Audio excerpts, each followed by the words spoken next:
तो गणपति बापा का माहौल है, तो उसी के रिलेटेड कुछ कहानी बताता हूँ आपको, तो थोड़ा कनेक्ट भी होगा। और हम सबको पता है गणपति जी जो ऐसे हैं ना आइडल, जो ज्यादा कास्ट डिस्क्रिमिनेशन करते नहीं है।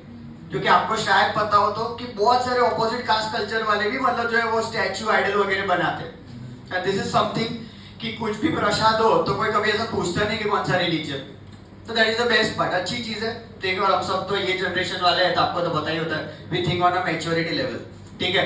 तो ध्यान से सुनना। देखो, तो एक है ना पंडाल था, गणपति जी की स्थापना वहां पे हुई थी। एक बहुत बड़ा भक्त था, एक बहुत बड़ा भक्त था, ध्यान से सुनना। तो उस भक्त ने गणपति जी के साथ ना थोड़ी बातें की। पर कभी कभी ऐसा माहौल होता है, पता है, आप ऐसे अकेले होते हो ऐसे and one to one you have some personal talks, ऐसा बहुत सारों का आदत होती है, बराबर है। तो उस भक्त ने ना गणपति जी से बात की और ऐसा बोला कि आप 10 दिन ऐसे एक ही जगह पे खड़े रहोगे, कंटाल नहीं जाओगे? मैं आपको एक ऑफर देता हूँ, अगर आपको सही लगे तो एक काम करते हैं, ज्यादा नहीं, एक दिन के लिए मैं आपकी जगह पे आ जाता हूँ, आप थोड़ा जो है ना फ्री हो जाओगे और आप ऐसा वडोदरा में घूम के आओ ना, हमारे यहाँ पे आपके और भी बहुत सारे दोस्त हैं, आपको बहुत मजा आएगा। तुम देख रहे हो वडोदरा में बोला बहुत जोरदार लेवल पे हम जो है वो गणपति फेस्टिवल करते हैं, आपको बहुत मजा आएगा, बराबर। हाँ, आपका स्टैच्यू जो है वो वैसा का वैसा, आपका आइडल वही रहेगा, खाली अंदर मैं रहूंगा और आप जो है वो आप थोड़े फ्री हो जाओ और आप जो है वो घूम के आओ। ऐसा एक भक्त ने जो है वो ऑफर दिया। गणपति जी ने बोला okay deal done, okay deal done. अब ध्यान से सुनना, उन्होंने बोला डील डन, बराबर, लेकिन बोला टर्म्स एंड कंडीशन अप्लाई। क्या है? Terms and condition apply. क्या टर्म्स? कि भाई मैं यहां से मतलब जो है फ्री हो जाऊंगा, तू मेरी जगह पे आ जाना, बराबर, लेकिन एक कंडीशन ये है, तुझे मतलब किसी से बात करनी नहीं, मतलब दूसरे जो भी भक्त आएंगे उनको एहसास होना चाहिए नहीं कि भाई तू अंदर है, ये कंडीशन है। और तुझे किसी को कुछ बोलने की जरूरत नहीं है, मैंने सबके लिए सब कुछ प्लान किया है, तू खाली मेरी जगह पे रहना, मैं एक दिन के लिए जो है वो फ्री हो जाता हूँ। तो ध्यान से जरा सुन लेना क्या हुआ। तो ऐसे करके डील डन हो गया और खास करके मतलब जो है गणपति जो है थोड़े फ्री हो गए। अब ध्यान से हुआ ऐसा, तो भक्त जो है गणपति जी की जगह पे आ गए और फिर उसके बाद आप देखोगे कंपैरेटिवली क्या हुआ, वो भक्त जो है वो गणपति जी के वहां पे अंदर था। एक है ना दूसरा एक भक्त आया, एक भक्त है जो बहुत बड़ा कौन होता है, बिजनेसमैन। कौन था? बहुत बड़ा बिजनेसमैन। उसने पाठ पूजा वगैरह सब की, लेकिन उसका है ना पर्स गिर जाता है, उसका पर्स गिर जाता है, उसका ध्यान होता नहीं और वहां से वो चला जाता है।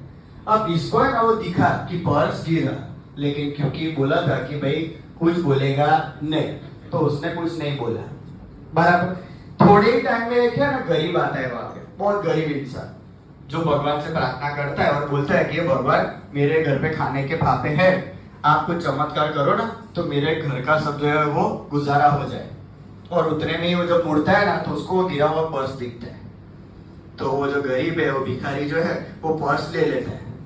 अब ये है ना जो भक्त जो गणपति जी की जगह पे अंदर है ना, उसको सब दिख रहे हो, हाँ तो ले गयो, लेके जा रहा है, लेकिन क्योंकि वादा किया था तो वो कुछ भी बोलता नहीं। इतने में तीसरा एक भक्त आता है जो नाव चलाने वाला होता है, नाविक, बराबर है। वो आता है गणपति जी के पास और वो प्रार्थना करता है कि मैं 15 दिन के लिए ना एक काम पे जा रहा हूँ, मेरे घर का है ना ध्यान रखना है, मेरे घर पे बीवी और 2 छोटे बच्चे हैं, मेरे को उनकी बहुत चिंता होती है, मैं 15 दिन के लिए बाहर जा रहा हूँ, थोड़ा उनको संभाल लेना, ऐसा वो बोलता है। और उतने में है ना वो जो बिजनेसमैन है ना वो पुलिस को लेके आता है वहां पे, क्योंकि उसको मतलब रियलाइज हो गया होता है कि उसका पर्स जो है वो चोरी हो गया और उसको कहीं ना कहीं लगा कि वही पंडाल में जो है वो गिरा होगा, और वो तुरंत ही आता है तो उसको वहां पे नाविक दिखता है, तो वो जो बिजनेसमैन है ना वो पुलिस वाले को बोलता है यही होगा वो जिसने मेरा पर्स जो है वो चुराया होगा, और पुलिस वाले उसकी बात पे भरोसा करके उस नाविक को जो है वो पकड़ के लेके जाते हैं। अब ये चीज जो है ना वो भक्त जो गणपति की जगह पे खड़ा है ना वो सहन कर पाता नहीं, और वो बोलता है रुक जाओ, तो बोलता है रुक जाओ, मैंने सब देखा है, मैंने सब देखा है, इसने ये पर्स चुराया नहीं है, इससे पहले एक है ना भिखारी आया था, बराबर, वो जो है पर्स लेके गया है, आप जाके उसको पकड़ो, आपको मिल जाएगा। और पुलिस उसका भरोसा करके ना जाके उस गरीब के घर पे जाते हैं वहां पे, और उसके घर से ना पैसा मिलता है। पुलिस उस गरीब को है ना पकड़ के जेल में डाल देते हैं। नाविक जो है वो बच जाता है और बिजनेसमैन को अपने पैसे मिल जाते हैं। ऐसा पूरा दिन जो है वो निकल जाता है। फिर नेक्स्ट डे गणपति जी आते हैं और फिर गणपति जी उस बॉब को बोलते हैं सब बराबर। बोले क्या बराबर, इतना सब मैटर हो गया, बराबर है। तो बोले क्या हुआ, तो बोले ऐसा सब हुआ और मैंने बोल दिया। बोले यार तूने, मैं तेरे को ना बोला था नहीं बोलने का, एक टर्म तेरे को पता नहीं, गॉड्स प्लान। सब कुछ मैंने बोला था कि मैंने प्लान करके रखा है, तूने तेरा दिमाग क्यों चला है? तो बोले कि वो गलत हो रहा था, वो नाविक को पकड़ के लेके जा रहे थे, उसने तो चोरी नहीं की।